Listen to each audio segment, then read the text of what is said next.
When someone says to us, go, we all know that it is a command. But what kind of command? Siguro kapag sa Tagalog ho natin isinalin yon, madali nating maintindihan, no? Pwede nating marinig na, alis ka dyan, no? O pumunta ka na doon. Nag-iiba ng kahulugan. But when we say it in English that people would say, go, sometimes we have to understand their feelings, their emotions, their facial expressions, so that we get to know what kind of command they are giving to us. Is it something that pushes us away? Or is it something that asks us to do something? It is possible that we might have done something wrong that makes them push us away. And when people push us away, there is that tendency that we may no longer be connected with that person again. But there is another side to it. When a person says to us, go, it is not just a command, but also a mission. It would mean we are being sent. And if we are being sent, if we are being deployed to a mission, it would also mean that we will go back to the one who sent us for that mission. Kapag nautusan tayo, aasahan naman natin o inaasahan din ng utos sa atin na babalik tayo sa Kanya. Na ibabalik natin kung ano man yung iniutos sa atin.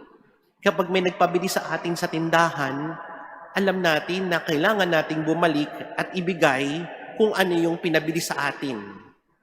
Kapag may pinadala tayo o kapag may pinadala sa atin, kinakailangan din nating bumalik para magsabi na naibigay ko na, naipadala ko na. And whenever we are being sent, there is no assurance that the one who sent us, the one who gave us an order or a command, would also be there with us. Kaya nga tayo nautusan eh. Kaya nga tayo hinabilinan. Hindi malamang sa malamang, hindi natin kasama yung nag-utos o yung nagbigay ng utos. In our gospel, we hear a similar tone, but with a different perspective. As Jesus sends his disciples for a mission, it was not a mission by themselves. It was not a mission that is separated from Jesus, because he himself promised us that he will be with us until the end of age. But what is this mission all about? What was this command that Jesus left us? What was this mission that he has entrusted to his disciples? When Jesus said, go, it was not just a simple command. It was not just a simple order. There was a specific command. There was a specific order. Make disciples of all nations and teach them everything I have commanded you. Maybe we can already claim that all of us here have been baptized. No? Nabinyagan na tayo. Natanggap na natin yung sakramento ng binyag. And if you have received the gift of baptism, then it would also mean that we are part of that mission. But where is this mission? Nasaan ba tong utos na ito? Nasaan ba tong inihahabili ni Jesus? Where do we start? At the end of each Mass, the priest would always dismiss us after the final blessing, and he would say, go forth, go. Go forth, the Mass is ended. Go, your mission begins.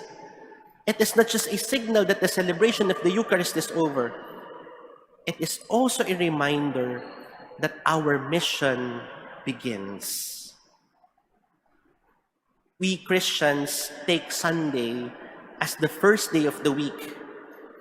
And as we receive Jesus in the Eucharist as we receive Jesus in the Eucharist in the beginning of the week, we are also being reminded that the whole week is our time for mission.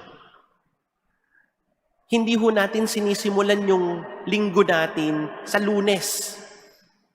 Kaya nga, ang ganda ng pagkaunawa natin sa salitang linggo. Hindi lang basta pagpapakita ng isang linggo, pero nagsisimula yung araw ng linggo, sa araw ng Panginoon, sa araw ng Diyos. At sa araw ng Diyos na iyon, tinatanggap natin si Jesus dahil yun ang simula ng ating misyon. Pagkatapos ng araw na iyon, bibit-bitin natin siya saan man tayo pumunta. We are being reminded that the whole week is our mission. It is our time to live up our Christian life. That is where our mission begins. In our work, in school, in our daily activities. That is where we are expected to do our mission. That is where we are expected to make disciples. That is where we are expected to teach everything we have learned from Jesus. But making disciples and teaching what we have learned from Him does not only mean setting up a classroom and teaching students to learn. Hindi naman kinakailangan na magsasabi tayo, no, itong natutunan ko. Ito ang tinuro sa akin. In our first reading, Jesus reminds His disciples one more important trait that they have to bring. And what is it? That they will be His witnesses to the ends of the earth. Be witnesses. And what does it mean to be a witness? What does it entail to be a witness?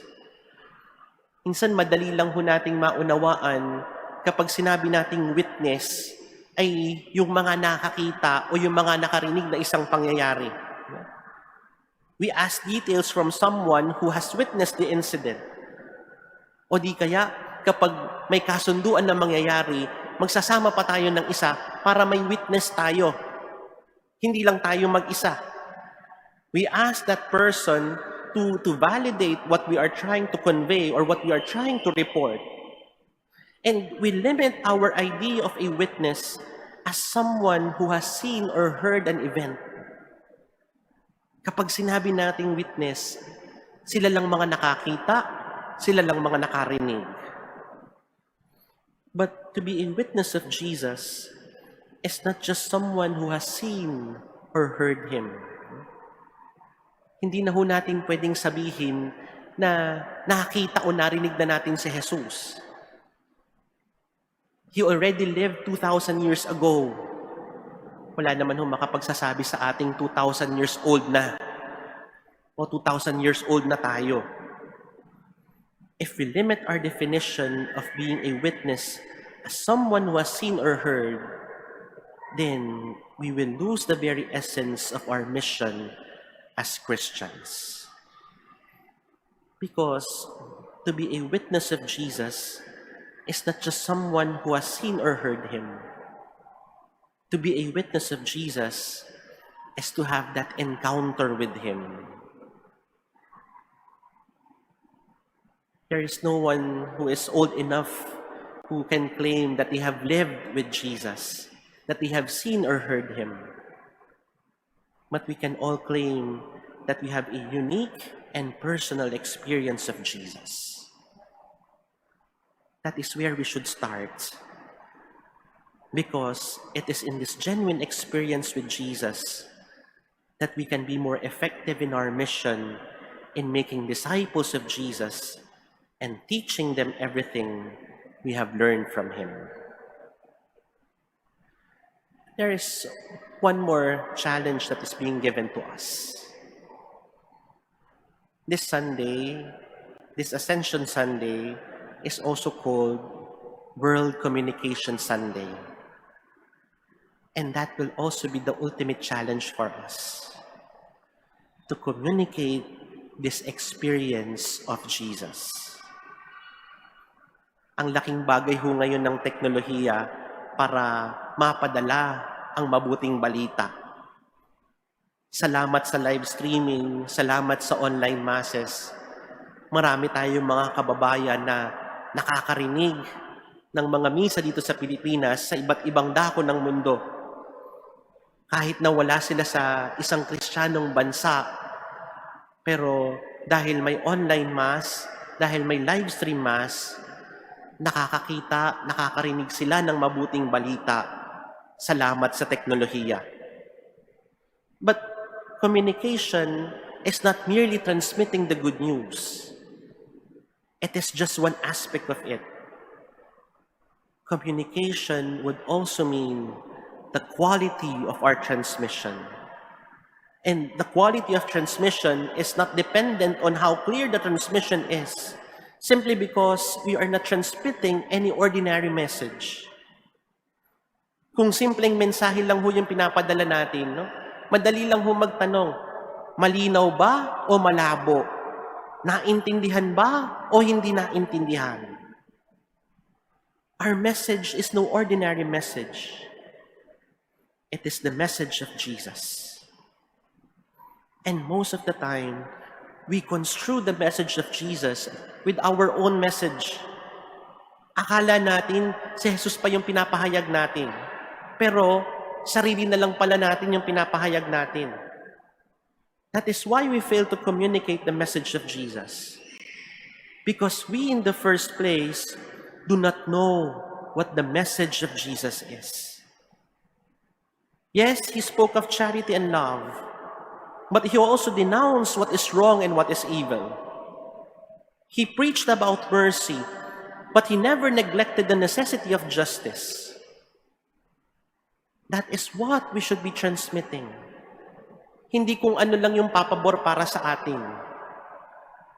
And if it is clear for us what the message of Jesus is, then the only gauge that we can look at is how it has transformed our very lives. This Ascension Sunday, this will only be our ultimate challenge. Go, be witnesses to the message of Jesus, and be transformed with the good news that you communicate.